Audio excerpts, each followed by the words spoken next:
I am happy to announce that Skyblock has just released its next major update to the public. It's like having a whole new island on your island, solely for the purpose of either creating or expanding your farm, along with a few little extra sprinkles of new things thrown in there. Right now, the response to the latest update is a bit all over the place, as there's been both praise and criticism for it. Could you say it's been worth the wait, and that it can be a huge help in your Skyblock journey? What's going on, everyone? It's your favorite blue guy here. The purpose of today's video is to take a look at the garden update, and give a review of what I like about it, what ideas I like, but which I believe could be better executed, and what I flat out hate about it. If you like this review, and if you would like to see more of them in the future, then please feel free to subscribe to the channel, so that you will not miss out on anything. It's just a matter of time before we reach 6,000. Is it possible for us to get it done by springtime? Furthermore, at the time I'm recording this video, my garden is level 10, being about 9800 XP away from level 11, and I had never even looked at it when it was in alpha, so if you were to get a better idea of how much time I've spent with it, the full release was my first experience with it. Now as a start, let me tell you what I like most about the garden update. In my opinion, these are the things that make this update worthwhile. To begin with, I think it's an excellent introduction for players who are looking to get into farming. With garden only needing Skyblock level 5 to unlock, it is by no means a gatekeeper, and with its automatically constructed farms for a wide array of different crops, it isn't a necessity for you to spend hours and hours creating your own personal farm on your island. Additionally, the garden can be used to fill in the missing key crops on your island if you already have the maximum amount of farms on your island. It's important to keep in mind that some of the crops will require that your garden is leveled up higher than others, with netherwort in particular requiring that your garden be leveled up to 10. There is also a crop milestone system on the garden island that can grant you a lot of farming experience, which will allow you to level up your farming much faster than normal, thus leveling up your Skyblock profile much sooner than you might expect. I will say though that if you're pretty early level, this progression may be much slower. I've personally been using the Jacob's Contest acquired tools for certain crops to maximize progress, with Blessing Reforge on all of them, as well as the Pythagorean hose for carrots, potatoes, wheat, and netherwort. I also have Replenish on my tools, allowing me to harvest without replanting, so you might want to get that on your tools as well. Also, I'd just like to mention that the garden island itself looks pretty nice, doesn't it? There's no doubt that farming in this view is a much better experience than farming in this view. Doing it on my island quickly gets pretty boring from a visual standpoint. The build team put a great deal of effort into the garden, resulting in a neat and efficient pre-built farm with a multitude of potential cosmetic options. In addition to that, you can customize them as well. I have good news for you. If one layer isn't enough for you, you can indeed build multiple layers in your plots. There's a great tutorial by Skyblock player Thorpian on how to have multiple layers of crops in your garden, so I'll leave his video in the description below. Now I'm gonna get into aspects that I feel are good ideas, but could perhaps be tweaked slightly in order to make them even better. Let's begin with the island visitors. In Skyblock, visitors are the NPCs that you're familiar with across the game mode, each of them having their own distinct and personal needs. On occasion, they'll bring you a trade offer during a visit to your garden, and you can either accept it or decline it. A certain number of enchanted crops are usually exchanged for copper, as well as some garden XP and some farming XP associated with the trade, along with the occasional extra reward depending on who the NPC is and what the trade is for. It's a good concept in general, and I think it has a lot of potential. I think it's a good addition to Skyblock because it gives players a little more insight on the NPCs that populate it, and it makes them feel a little more alive, if you know what I mean. I like the fact that they're able to go to other places and remain largely in character while still being able to travel. It would be nice if there was more variety in the trades and rewards, however. Furthermore, they don't seem to be at all balanced in any way. There are some trades that cost you millions of coins, while there are others that only cost you a few 100,000 coins. As I explained earlier, my garden is only at level 10, so I know I don't have every single visitor unlocked, but even at level 10, I would just be hoping to see more than just higher tier crops for more of the same reward. The thing is, it doesn't seem like this is something I should always be using. I don't see any reason why one should keep up with the visitors, with the exception of Tia giving fairy souls. The next topic I'm going to get into is the Composter. There's no doubt that the Composter is one of the most important tools that are crucial to the garden. From it, you can get compost, which is essential for unlocking more plots of land in the game. As of right now, the maximum amount of organic fuel you can store in them at a given time is 40,000, which means you'll be able to produce 10 compost in roughly an hour and 40 minutes at that level. Once you have enough plots unlocked, you can mostly just sell it to Bazaar for heaps of coins. If some upgrades could be made to the Composter, even if they were only minimal, I don't think that would be such a bad idea. All the standard stuff, a little faster time per compost, a little less crops/fuel needed for it to run,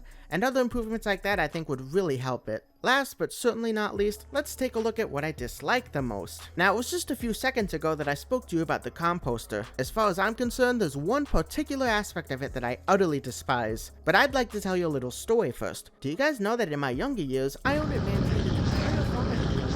I've always had a soft spot for farming. Did you guys know that? That's crazy, isn't it? I've worked on this $1 million enterprise over the past few years, and the experience has helped me to better understand this update. Okay, what is up with this sound? Can you tell me why the Composter makes such an unnecessary and distracting noise? The composting machine emits a very loud sound when it's making that compost, and you can't turn it off unless you mess with the settings in Minecraft yourself. Is there actually any solid reason out there that you can't actually buy muting the sound of the compactor with copper? Because it isn't something you can purchase at the moment. As the composter is literally right next to the desk, you have to stand right next to it in order to access the garden menu. So whenever you actually need to access it, you have to be right there. Either we should be able to toggle the sound off, or we should be able to find a more pleasant sound for it to make. I would also like to briefly mention cleanup, since oh my dear god, what a terrible, awful, no good, very bad addition to this update. Every time you buy a plot of land, you have to clean it up before you can use it. For instance, it means you'll have to remove as much grass, trees, stones, flowers, and whatever else you can find from the plot of land before you can actually begin to do anything useful with it. It's tedious, it's unenjoyable, and it's designed to drag things out as long as possible. You break things, and once the percentage reaches 100%, you'll have completed it. So you actually don't have to break every minuscule thing, but as you buy more plots, the amount of stuff gets bigger and bigger. And let me tell you something, having to break these leaves one by one makes me want... Alright, it's time to get to the final rating. Is garden worth it? Should you give it a go? I'd say absolutely. If you want to get yourself some quick farming levels, skyblock levels, and also need extra room to grow some crops, garden is a perfect addition for you, with only a few minor things really holding it back from being a masterpiece, but in terms of function, works out very well, and is an overall good addition to the game. Well, that is all for today. I do hope you guys enjoyed. Did you find my review useful? Make sure to subscribe if you did. Hope you guys have a great afternoon, and I will see you guys next time. Peace.